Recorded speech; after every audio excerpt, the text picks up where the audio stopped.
الصلاۃ والسلام علیک یا رسول اللہ وعلی آلک و اصحابک یا حبیب اللہ۔ السلام علیکم محترم بھائیوں اور بہنوں، مجھ غلامان غلام کو فراز کہتے ہیں اور آپ دیکھ رہے ہیں اسلامک وظائف ٹرینڈ یوٹیوب چینل۔ ویڈیو کا آغاز کرنے سے پہلے آپ سے درخواست ہے کہ ویڈیو کو درمیان میں مت چھوڑا کیجیے اور اسے آخر تک لازمی دیکھا کیجیے۔ قارون حضرت موسیٰ علیہ السلام کے چچا یسہر کا بیٹا تھا۔ بہت ہی شکیل اور خوبصورت آدمی تھا، اس لیے لوگ اس کے حسن و جمال سے متاثر ہو کر اس کو منور کہا کرتے تھے۔ اس کے ساتھ ساتھ اس میں یہ کمال بھی تھا کہ وہ بنی اسرائیل میں تورات کا بہت بڑا عالم اور بہت ہی ملنسار و با اخلاق انسان تھا، اور لوگ اس کا بہت ہی ادب و احترام کرتے تھے۔ لیکن بے شمار دولت ان کے ہاتھ آتے ہی اس کے حالات میں ایک دم تغیر پیدا ہو گیا اور سامری کی طرح منافق ہو کر حضرت موسیٰ علیہ السلام کا بہت بڑا دشمن ہو گیا اور اعلیٰ درجے کا متکبر اور مغرور ہو گیا۔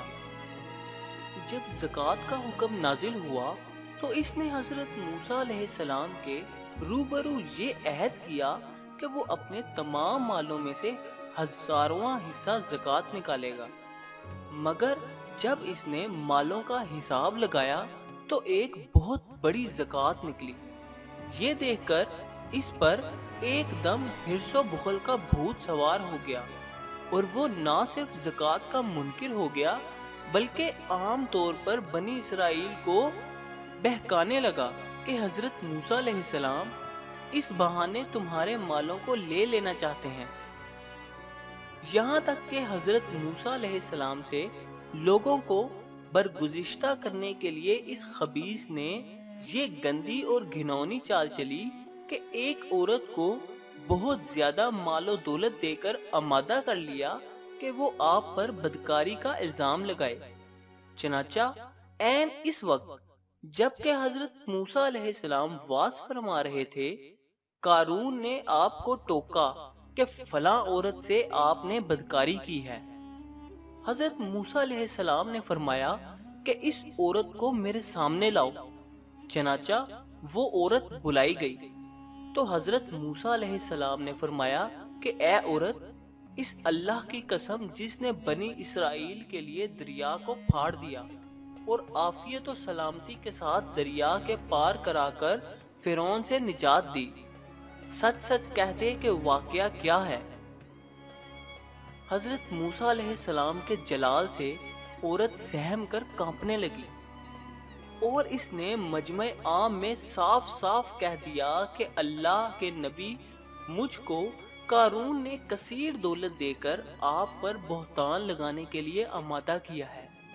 اس وقت حضرت موسیٰ علیہ السلام آبدیدہ ہو کر سجدہ شکر میں گر پڑے اور بحالت سجدہ آپ نے یہ دعا مانگی کہ یا اللہ، قارون پر اپنا قہر و غضب نازل فرما دے۔ پھر آپ نے مجمع سے فرمایا کہ جو قارون کا ساتھی ہو وہ قارون کے ساتھ ٹھہرا رہے اور جو میرا ساتھی ہو وہ قارون سے جدا ہو جائے۔ چنانچہ دو خبیثوں کے سوا تمام بنی اسرائیل قارون سے الگ ہو گئے۔ پھر حضرت موسیٰ علیہ السلام نے زمین کو حکم دیا کہ اے زمین، تو اس کو پکڑ لے، تو قارون ایک دم گھٹنوں تک زمین میں دھنس گیا۔ پھر آپ نے دوبارہ زمین کو حکم دیا تو وہ کمر تک زمین میں دھنس گیا۔ یہ دیکھ کر قارون رونے اور بلبلانے لگا اور قرابت اور رشتہ داری کا واسطہ دینے لگا، مگر آپ نے کوئی التفات نہ فرمایا، یہاں تک کہ وہ بالکل زمین میں دھنس گیا۔ دو منحوس آدمی جو قارون کے ساتھ ہوئے تھے لوگوں سے کہنے لگے کہ حضرت موسیٰ علیہ السلام نے قارون کو اس لیے دھنسا دیا ہے کہ تاکہ قارون کے مکان اور اس کے خزانوں پر خود قبضہ کر لیں۔ آپ نے اللہ تعالیٰ سے دعا مانگی کہ قارون کا مکان اور خزانہ بھی زمین میں دھنس جائے۔ چنانچہ قارون کا مکان جو سونے کا تھا، اس کا سارا خزانہ سبھی زمین میں دھنس گئے۔ قارون کے خزانے کے بارے میں قرآن سے سنیے۔ اللہ تعالیٰ کا ارشاد ہے کہ ہم نے قارون کو اتنے خزانے دیے تھے کہ ان خزانوں کی کنجیاں ایک مضبوط اور طاقتور جماعت بمشکل اٹھا سکتی تھی۔ قرآن کریم میں ہے، ترجمہ: بے شک قارون حضرت موسیٰ علیہ السلام کی قوم میں سے تھا، پھر اس نے ان پر ظلم کیا اور ہم نے اس کو اتنے خزانے دیے تھے جن کی کنجیاں ایک طاقتور جماعت پر بھاری تھیں۔ حضرت موسیٰ علیہ السلام نے قارون کو جو نصیحت فرمائی وہ یہ ہے جس کو قرآن مجید نے یوں بیان فرمایا ہے۔ اسی خیر خواہی والی نصیحت کو سن کر قارون حضرت موسیٰ علیہ السلام کا دشمن ہو گیا۔ غور کیجئے کہ کتنی مخلصانہ اور کس قدر پیاری نصیحت ہے جو حضرت موسیٰ علیہ السلام کے ساتھ ساتھ ساری قوم قارون کو سناتی رہی۔ ترجمہ: جب قارون سے اس کی قوم نے کہا کہ اترا کر مت چل، بے شک اللہ اترانے والوں کو پسند نہیں فرماتا، اور جو مال اللہ تعالیٰ نے تجھے دیا ہے اس سے آخرت کا گھر طلب کر اور دنیا میں اپنا حصہ نہ بھول، اور احسان کر جیسا کہ اللہ نے تجھ پر احسان فرمایا، اور زمین میں فساد مت تلاش کر۔ قارون نے اپنے مال کے گھمنڈ میں اس مخلصانہ نصیحت کو ٹھکرا دیا اور خوب بن سور کر تکبر غرور سے اتراتا ہوا قوم کے سامنے آیا اور حضرت موسیٰ علیہ السلام کی بدگوئی اور اعزار ثانی کرنے لگا۔ اس کا نتیجہ کیا ہوا؟ اس کو قرآن کی زبان سے سنیے۔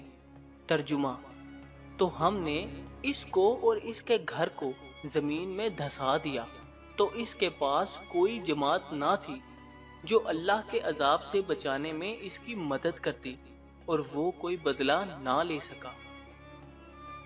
سامعین گرامی، امید کرتا ہوں کہ یہ قصہ آپ کو پسند آیا ہوگا۔ دوستو، ویڈیو پسند آئی تو ویڈیو کو لائک کریں اور اس کو اپنے دوستوں اور رشتہ داروں کے ساتھ شیئر کریں، اور اگر آپ نے ابھی تک چینل کو سبسکرائب نہیں کیا تو چینل کو سبسکرائب کریں۔ آپ سے ملاقات ہوگی انشاءاللہ اسی طرح اگلی ویڈیو میں۔ تب تک کے لیے اللہ حافظ۔